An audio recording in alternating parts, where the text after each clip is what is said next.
Hello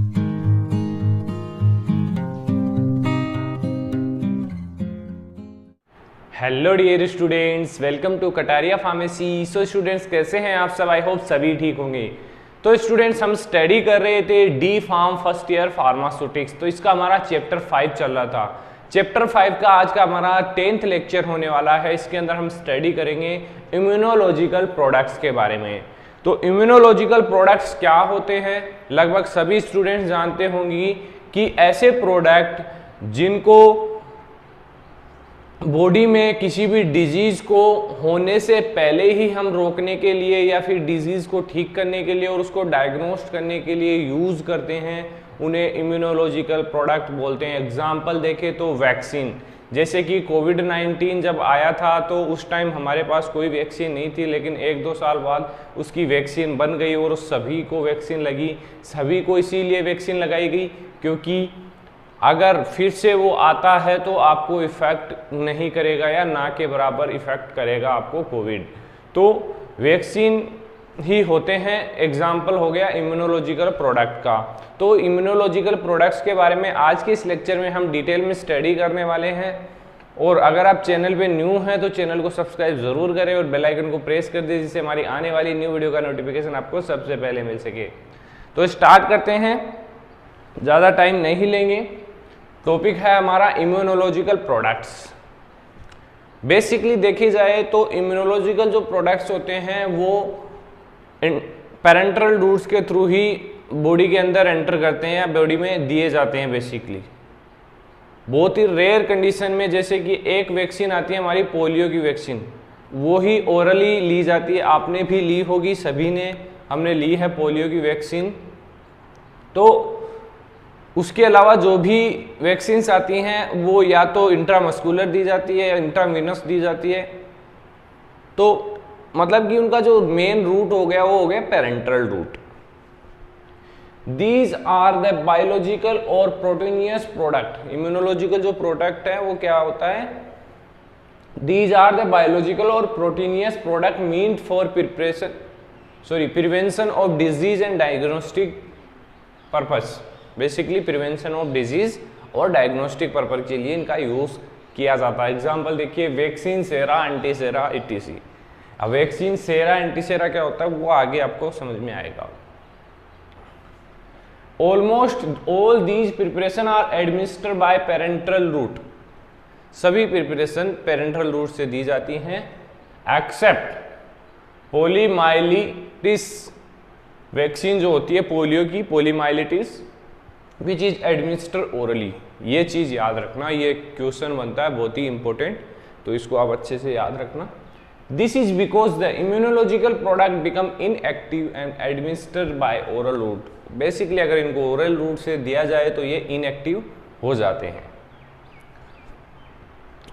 बात करें vaccine क्या होता है, तो वैक्सीन एंटीजेनिक कंटेनिंग प्रिपरेशन होती है। एंटीजेनिक, कोई भी जो वायरस है, बैक्टीरिया, उसका एंटीजन बेसिकली वैक्सीन के अंदर प्रेजेंट होता है। जैसे कि पोलियो वैक्सीन, सेरा के अंदर बेसिकली एंटीबॉडीज प्रेजेंट होती है, जो भी जिसके अगेंस्ट में प्रिवेंट करना है, जो भी वायरस है उसकी एंटीबॉडीज के अंदर प्रेजेंट होगी।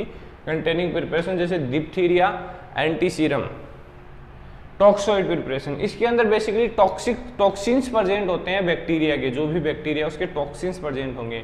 Preparation containing toxins of bacteria, जैसे कि tetanus antitoxin vaccine. Type of immunological product, कुछ ऐसे इम्यूनोलॉजिकल प्रोडक्ट्स हैं जिनके बारे में हम आपको यहाँ पे डिटेल में बताएंगे।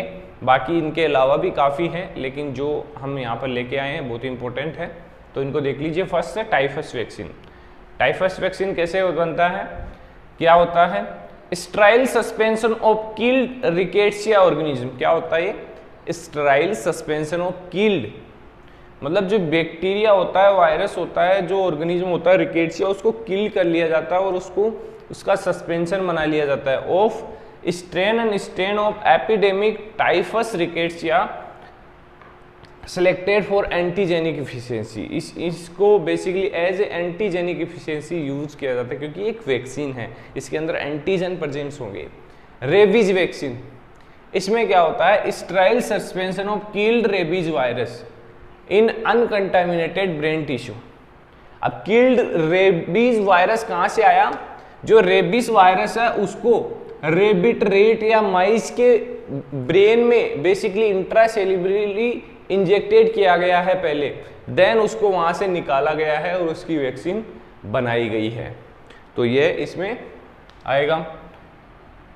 पोलियोमाइलिटिस वैक्सीन, ये बेसिकली ओरली दी जाती है। An aqueous suspension of one और a combination of 2-3 type of live attenuated strain of, basically इसकी 2-3 टाइप की लाइव अटेंड स्ट्रेन्स है पोलियोमाइलिटिस की वायरस की।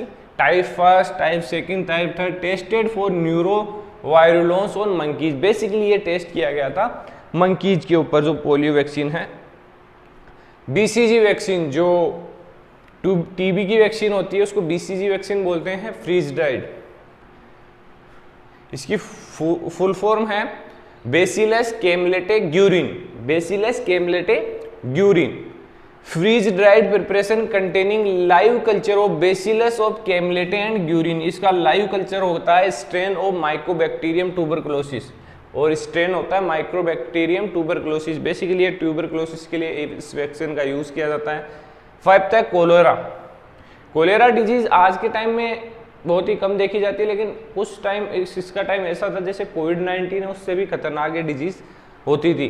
Prepared from equal portion of suspension of cholera, vibrio और विबीरियो कोलेरी। बेसिकली इसका जो विबीरियो cholerae है और इनोवा ओगवा स्ट्रेन से बेसिकली ये बनाई जाती है वैक्सीन। इसके अलावा भी काफ़ी वैक्सीन्स हैं, सेरा है, टॉक्सोइड्स है, जिनके बारे में आप स्टडी कर सकते हैं, लेकिन इतना इनफ रहेगा आपके लिए। तो अगर वीडियो अच्छी लगी तो वीडियो को लाइक ज़रूर करें और चैनल को सब्सक्राइब कर लीजिए। मिलते हैं नेक्स्ट वीडियो में।